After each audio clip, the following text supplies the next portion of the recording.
Com a palavra, o vereador Sandro Fantinel. Senhor presidente, nobres pares, eu fico muito contente de ver esse projeto de lei chegar aqui na Câmara, né?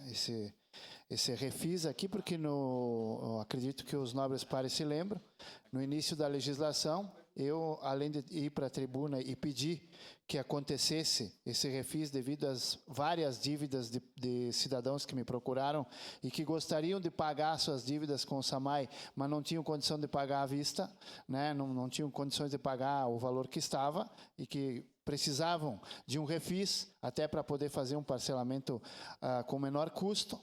E ver isso vir para casa agora nos deixa muito contente. Eu também fiz uma indicação em cima disso para o Executivo, nos deixa muito contente. E eu já quero deixar aqui um recado, né, que fique bem registrado, que seria importante que o SAMAI começasse a fazer uma análise de daqui a pouco usar desse mesmo instrumento aqui para as multas, né, que os cidadãos têm hoje com o SAMAI.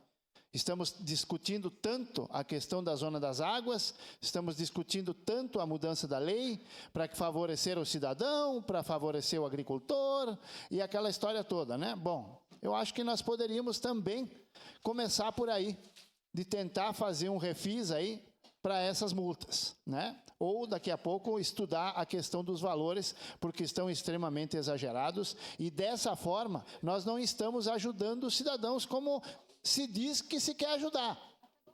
Mas nós estamos deixando-os cada vez mais preocupados e cada vez mais impossibilitados de fazer uso de suas propriedades.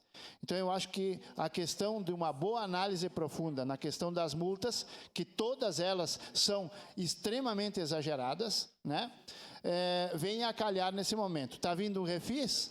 Que venha também uma questão parecida para as multas, para que as pessoas possam voltar a respirar e poder usar suas propriedades. Obrigado, senhor presidente. Obrigado, vereador Sandro Fantinel. Encerrada a primeira discussão.